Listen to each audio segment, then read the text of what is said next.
Hello and welcome to another current conversation. I am your host Dan, and with me today I have Andrew. Hello there. There's no Alex today. I'm sure he would have joined us if he was available, but currently he is in Japan. So Alex, if you're watching this, I hope you're enjoying yourself in the land of the rising sun. Which is fitting because we'll be talking about one of the biggest franchises from Japan, that obviously being Pokemon, as today we watched the Pokemon Sword and Shield Direct. Although actually I will say, before we get fully into it, I will ask you, Andrew, how interested in Sword and Shield were you prior to this recent Direct? So I was interested quite a bit in it. I mean, admittedly, I wasn't following it quite a lot, but I was really interested in it because it was exciting to see the first main Pokemon game actually come to sort of a home console in a sense. Like, I know the Switch is like a hybrid one, has that power of a home console at its core. So this is like the first main series Pokemon game on a home console in a sense. Did you play Let's Go Pikachu and Eevee at all? I didn't know. Right, but I know you did play Sun and Moon and you weren't big fans of them, right? Yeah, it actually goes back to X and Y and Sun and Moon. I wasn't big fans of either of them. X and Y, I got bored with, and Sun and Moon, I really got bored with. One of the key reasons I got bored with it so often, I mean, I didn't play through them and finish them much, so I can't really judge them as entire games.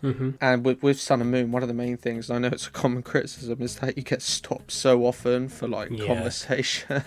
I wanted to explore the world of Sun and Moon and just so linear. X and Y I actually really liked, but Let's Go Pokemon Pikachu and Eevee I enjoyed, but like there was limiting factors to it. Anyway, we're talking about, I guess, Sword and Shield, so I'll go straight into what was your opinions on the three starters. Who was your favourite out of Grookey, Scorbunny and Sobble? Difficult to say. I mean, I like them all. They're all pretty good. The names are a bit weird. Scorbunny is really lame, I think, as a name. Scorbunny, those two words don't really fit. I don't know, I really like Grookey. Obviously, I usually always go for the water one. We haven't seen their full evolutions yet. I'm with you on that. I usually wait to see the full evolutions, but having said that, I also always pick the water type, so I probably will go Sobble anyway. Yeah, but I think in terms of, if we're only judging the starters, like their basic forms, I'd probably say Grookey is my favourite at the moment. Has a really cute, sweet design, and yeah. One of the first things that we see in this Direct was that random encounters are back. I guess they were actually in the previous one as well, but that disappointed me when I first heard about that random encounters are back. I was like, because that was one of the aspects of Let's Go that I really enjoyed, was seeing the wild Pokemon,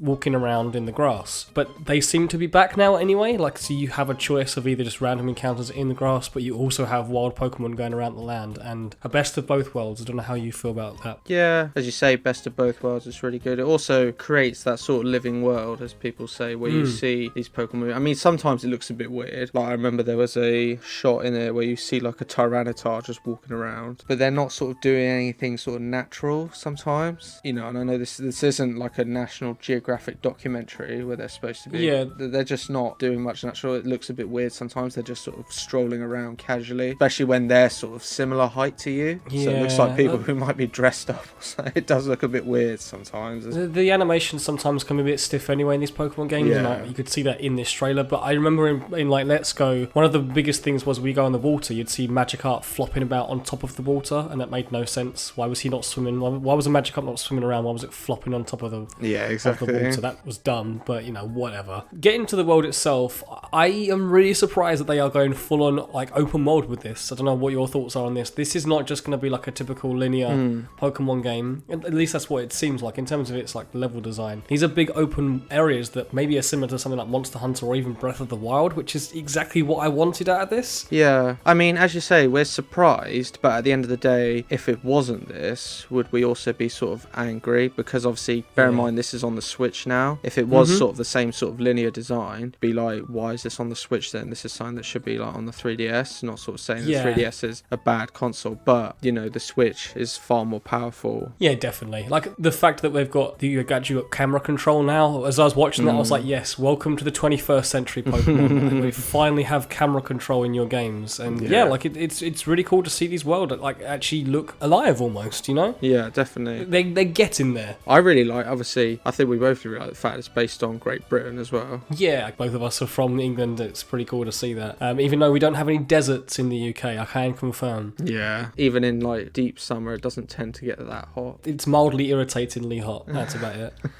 So Blacks are back, which was a thing they removed in Sun and Moon, and I believe they were also removed. Were they removed in Sun and Moon? Hang on, am I getting that wrong? No, they were. They weren't in Sun and Moon. I'm pretty sure they weren't in Sun and Moon, and they weren't in Let's Go Pikachu and Eevee as well. before, it was just rideable Pokemon. So I'm wondering if they've removed rideable Pokemon or not, or if it's an optional thing with the bikes, because they have also included a water bike. Yeah, it's like a way you can charge it with Rotom or something, isn't it? Similar? Yeah, there's also like a chargeable like bike as well. So the bikes seem to be back and forth. They seem to got rid of the rideable Pokemon. I never liked the rideable Pokemon in Sun and Moon because I always felt like they weren't yours. They were always a rented Pokemon that you would fly around or ride on. They were never actually in your party. I never felt like there was an attachment like you would do before with the HMs. I like the removal of HMs, don't get me wrong, but like something in Let's Go did it for me way better, where Pikachu that was with you did everything, so you didn't have to have HMs. You just automatically had the stuff to do it. And then on top of that, you could ride all the Pokemon, which if they want to have rideable Pokemon again, they'd either have to limit it or do all like 900 Pokemon they're going to be in this game. So it kind of makes sense that they're going back to bikes. They also seem to be incorporating a lot more multiplayer into this game. So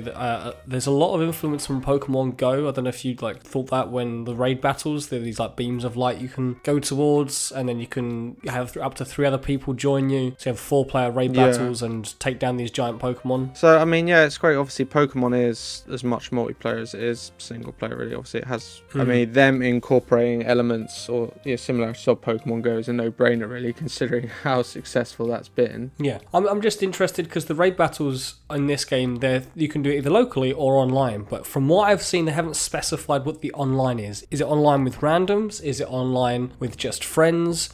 I don't know. Maybe by the time this video actually goes out, they would have confirmed that. I really hope it's both. I hope that you can, if you don't have any people that are playing Pokemon at the time, you can just go with 3 randoms that join you, and you can, go in a raid battle. Otherwise, this could be really awkward to try and get 3 other people together, either locally or online, to do these raids, which it was always awkward, I think, in Pokemon Go, because you had to make sure you have meetups, but like in a single player traditional game on the Switch, I really hope that you don't have to do that. Yeah. So they have like the giant Pokemon, they've called them now, it's like Dynamax Pokemon, which was like, okay, so they've actually called it a name from Pokemon Go, but then, oh no, wait, you can actually have your own Pokemon go giant, and you can battle with the other giant Pokemons, and this seems to be this generation's new gimmick, is that you can have giant Pokemon, which I don't know how I feel about it, but I don't think I like it. It's a cool concept or cool idea, but we already have Mega Evolutions, and we already have Alolan forms and Z moves from the previous generation. I'm just thinking like, it's all these stipulations and things, and it's just like, it's getting too much. Why have you got a giant Raichu? Why don't, like, we already have like Mega Evolutions.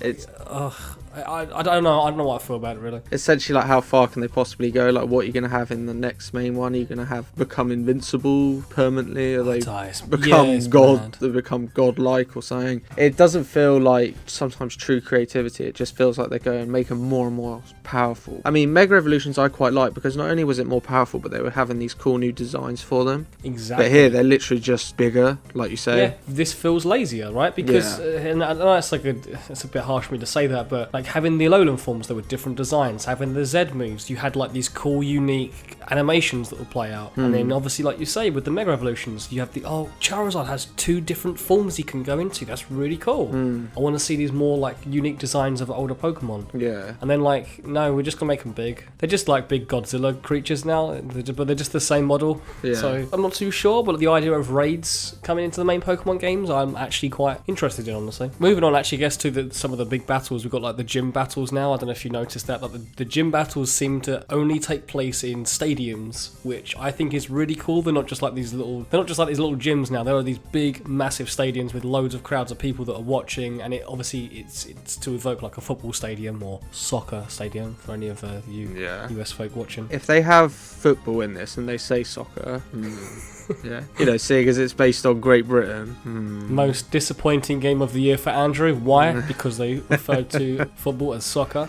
Yeah. No, it looks really cool. I mean, some of the stadiums you definitely see a designs inspired by a lot of typical football stadiums, especially obviously Wembley Stadium. Moving on to the actual new Pokemon they've revealed, and I'll just say this beforehand. I don't know if you realised, but the art director is someone called James Turner, who is English. Like, not only is he not Japanese, he's specifically English. Bearing in mind that obviously these games are based in a region, Galar, which is based on the UK. So I thought that was really interesting. I know we've had in the past Western-made Pokemon. Like I know Gen 5 was like, there's a few Pokemon that were made for Gen 5 that were some of the US designers. It's really interesting. Yeah. The art director for this game now is specifically like from England. I don't know where he's based at the moment. I'm guessing he's just based in Japan out of Game Freak's headquarters, but yeah. Yeah, I think that's pretty cool. Obviously, I mean, if he was in it from the get-go, might have led the inspiration for it being set in Great Britain. It'd just be nice to see what influence, obviously, that has on it. Yeah, I wonder what crazy and dumb English Pokemon we're going to be seeing. Chavs, you fight Chavs. They're the new team, aren't they? Team Chav. Okay, so going on to the actual Pokemon themselves. Wooloo, the sheep Pokemon. It's a normal type. I think I said to you before the recording, I was like, oh yeah, thank God we've finally got a sheep Pokemon. Oh wait, we already have a sheep Pokemon. Why have we got another one? Yeah. Wooloo looks fine, but like we've got Mareep. Mareep's an electric sheep. Like that's so much cooler. Yeah, they did seem over the top with it. I mean, they sort of seemed really impressed with it. Like sort of... Yeah, like, oh, we've got a sheep Pokemon. Because, you know, that loads of English countryside has sheep in it. It's like, well, yeah, Mareep already exists. I'm sure that Wooloo's going to get an evolution. Because if it doesn't, that's really lame. And it looks nice. I'm not trying to sort of bash it and say every single Pokemon has to be this really over-ambitious, detailed, complex... I just think that there's so many different animals out in the world that like they could take inspiration from, and like when you see another cat Pokemon or another dog Pokemon, and in this case another sheep Pokemon, it's like, oh, we already have one. Yeah, exactly. Yeah, it's just like no exciting attachment to it. Like I say, it's just a sheep Pokemon. It's normal and it's just fluffy.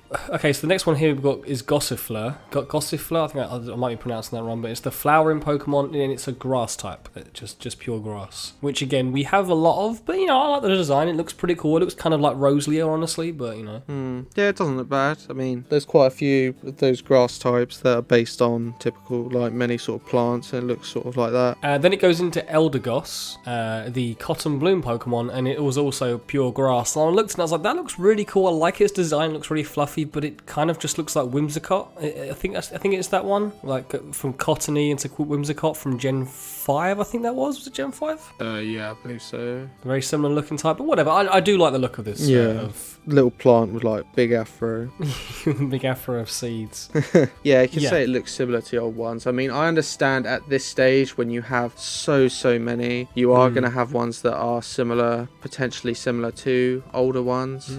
It probably is getting harder and harder. Up next we have Dreadnought, which I think is the bite Pokemon, and it's water rock type. I really like that typing. It's not very often you get that typing combination, and I think the design of him looks really cool. Yeah, I really like that one. At first I thought his head was a bit weird, but no, it's grown on me a lot. I really like it. Seeing the animation of him walking as well, it's like, yeah, he's probably quite slow, but I reckon he's a tank. Yeah. I mean, he'll be 4 times weak to grass type, but you know.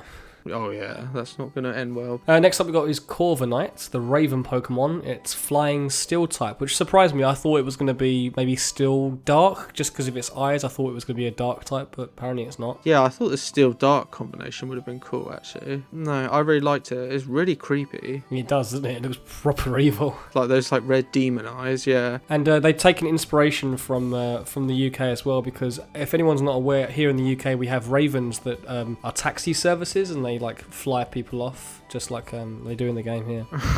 That was sarcasm. It was bad sarcasm, but I don't know why they decided that. Like, oh yeah, by the way, this big evil bird thing is the taxi service for this region. If you went up to it, I'd be like, fuck, I'm not going near that thing. Yeah, I was like, bite my head off. I mean, if it's gonna be, make it look a bit more approachable. If you want to use a Pokemon to be a taxi service, I'd probably be like, nah, carries you off to hell. Now looking at it, actually, I just realised it's the same typing, and it just looks like an evil version of Skarmory. Alternate form. Yeah, and it just looks like an evil evolution, or like the evil brother version. Okay, so last up we have the new Legendaries. We have Zacian, I think, maybe I might be pronouncing that wrong, and Zamazenta, which is the sword and shield representatives. I'll let you go first, Andrew. What do you think of them? So Zacian one, if we're pronouncing it right. At first, I liked Zacian a lot more than Zamazenta, because obviously where's Zamazenta's like shield main, I thought that's really oversized. It looks really awkward. It looks like maybe it's it's like the wolf, and it's had like this thing attached to it awkwardly. But then actually Zamazenta grew it on me a lot, and now I think I prefer Zamazenta. With Zacian, it has like this like nice smooth shape to it. It looks quite cool. It has obviously those big, so they look like wings, like those things coming off its shoulders, and it has a cool design. But then obviously the main thing is it carries around a sword in its mouth all the time, and it doesn't like sheath it anywhere. We said this before the recording, like, what does he do with the sword? Does he hold it the whole time? Like, you really think of the logistics of Pokemon in general, it is a bit weird. It's a bit odd, because what if he wants to eat? Does he literally carry that around in his mouth all the time? It doesn't stash anywhere. I don't know why the design of him isn't just like that. He's maybe more bipedal and he maybe holds the sword. Yeah. Perhaps. Whatever. My opinions honestly on them is that I think that they both look fine. There's nothing, I don't think, I look at them and think they look like cool designs, but they don't like wow me. Like I remember when I first saw Lunala and Solgaleo, I was like, oh, I really like those. They look really cool. But these ones just look like two deformed brothers of the legendary dogs from Gen 2. They look like a similar sort of style, but just the reject designs of the dogs. When I saw more artwork of Zamazenta, I just really like the way its shield mane sort of goes across the side of it, and when it comes out to its side, it seems like to be when it's like attacking. I just like the fact that it defends with its face. Yeah, exactly. Uses its face as the defense to counteract a sword. And then, okay, so apparently they're going to be quite heavily involved in the story, or you'll find out more about them in the story. I imagine there's going to be a third version of it, which everyone's like, oh, please be Pokemon Gun, please be Pokemon Gun. Which will be, so getting on to the story, whatever you want to say about Pokemon stories, I've never really cared for them. I know that you like Black and White, actually. Here we got like a Leon is the champion, and he's going to be like, he's going to be this version of like a Lance, I guess. He's even got a Charizard. Yeah, as you say, with Pokemon stories, they've never really been that involving. I've loved a lot of the experiences of like single player Pokemon games, and to say I don't like the stories would be wrong. I do like them, especially in a lot of really old classic games, but they're just not obviously hugely complex. Yeah, like in the really old games, it was literally just about going and fighting off this old evil team, increasingly ridiculous Team Rocket. Yeah, I know we mentioned the team earlier. I'm surprised that they weren't introduced in this, but maybe we'll see them at E3 next week. As I say, they have to do a lot with it. They can't just be like, we're focusing a lot more on story because we have another evil team that's doing this. Tell you what, as much as I would have always loved more story in Breath of the Wild, if they are taking more inspiration from that game and having, okay, here's a big open world, you got certain sections where you have cutscenes that you'll watch, that'll be it, then sign me up. That sounds like the perfect Pokemon story. Give me some cool bits of Pokemon story. Don't like can shove it down my throat every 5 minutes like it was in Sun and Moon. Oh yeah, definitely. Like literally that game so often it just stops you for cutscenes. That's why I just got bored of it, as I say. And Sun and Moon especially, because it just will not stop pausing it to try and focus on its story. Yeah, I agree with you. I did like some of the story in Sun and Moon, like some of the twists and characters were pretty cool, but I just think there was way too much of it. Yeah, it might have had a good story overall, it just didn't really know how to tell it properly, I think. I guess we've already touched on the gym leaders that they've shown off. One though is Milo. I assume he's the first one. He's a grass type gym leader. He doesn't have a nose though, Milo. He doesn't have a nose, he just has freckles. Yeah, like where his nose is supposed to be. He looks really strange, I thought. Okay, yeah, so the game's been released on 15th of November, which to me is like absolutely no surprise. Like every mainline Pokemon game gets released in November, and it's usually early to mid, so there you go, you got another Pokemon game. As someone like yourself, from what it seems like, the last Pokemon game you really enjoyed was Black and White, and that was a while ago now. You didn't really care for X and Y, you didn't like Sun and Moon, and you didn't play Let's Go. Black and White I absolutely adored, but since then, the main Pokemon games I've not been won over by, but these I really like the look of. Yeah, I feel like Let's Go was kind of like a half step in terms of a look and being on a console sort of quality look. Like it was definitely looked like it was the 3DS games in HD. That's what like it felt like. And this feels like, okay, this is actually the next step. This is, you got free camera movement and you've got Pokemon all in the wild again, and just the environments look a lot bigger and larger than before. It doesn't look amazing in terms of visuals. The art style is cool, but I think as a visual powerhouse, like Pokemon has always been lacking severely, pretty much with every generation, honestly. Yeah, it sounds harsh. It does sometimes look a bit like a 3DS game. I mean, in terms of obviously the open world design and all that, I wouldn't see that on a 3DS, but just if we're focusing on the actual visuals themselves, I think it did look a bit like a 3DS game that's just been slightly touched up with HD. The last time that I really truly enjoyed a Pokemon game was X and Y. I loved those games.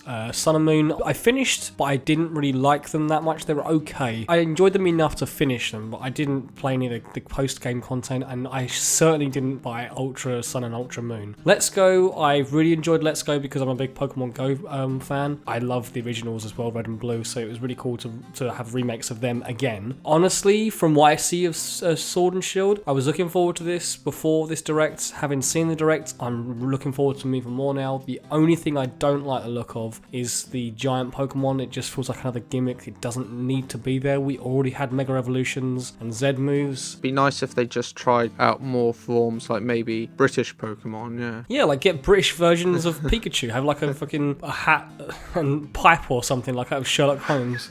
So just loads of different Pokemon that embody British stereotypes, yeah. Although that I just realised that is actually Detective Pikachu, so didn't even think about that. And just literally making them 10 times bigger. This definitely feels like, oh, we need a gimmick for this game. What do we do? Someone just like, make the model bigger. Okay. But yeah, I look forward to them in spite of obviously some flaws we discussed, I think. As always, thank you for watching, everyone, and let us know what your thoughts are on Sword and Shield. Will you be getting the games? What was your opinions before and after this Direct? So yeah, and look forward to next week with E3 because we probably or might be having some videos going up, at least like a similar sort of reactionary videos. So yeah, look forward to that, and bye bye for now. Thank you, bye bye.